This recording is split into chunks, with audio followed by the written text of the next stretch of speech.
space continues to kind of evolve as new technologies become available, new things make it to market that make work easier. And I think a lot of the focus these days is really on that how and where we work conversation of, hey, there was a time where we were all in the office. There was a time where we were all remote.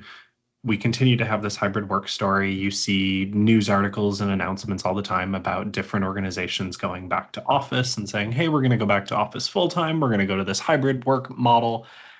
But nobody's really settled on the what are the outcomes afterward. It's you want people in the office because you want them to work better together. But what you don't want is everybody to walk into the office and just sit on calls on their laptops at their own individual desks, because then they might as well have been at home and not done the commute and not used the office space at all. And so a lot of what the technology that you see driving towards is encouraging folks to actually interact in person if you're going to be in the office, and getting some of the value out of being in the office together, but knowing who's going to be there, when are they going to be there, what are they going to use, and then encouraging folks to actually meet in person together, and giving tools that actually force folks into proper meeting rooms and into spaces together so that you know who's going to be there, what you're going to talk about, and planning your day.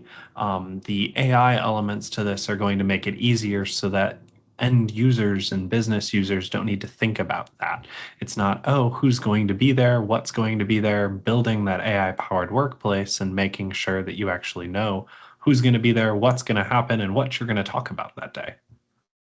Makes perfect sense. And yeah, I think we're all living this, and it's working well. I think for this flexible work has lots of advantages, but I think all of us just inherently know that it could be a little bit better around how we could organize it, how we could make sure that teams work in the most meaningful ways together, and that we get the most value out of our time in the office. I think these are areas that that we certainly, I think all of us deep down know that there's more there, that if we put some effort. And so I think that's certainly part of our thought and guidance is we've come a long way. We've got a great thing going.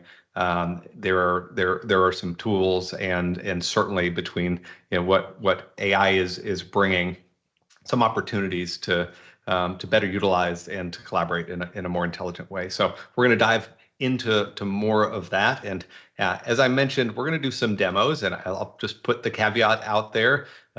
We are our room systems and a lot of what we're operating with are sitting in kind of inside non-production rings, and so there's always a little bit of risk to this, but we are, if anything, ambitious here at Unified Communications, and certainly want to share some of this cool tech with you. And so, Matt, maybe let's start with rooms.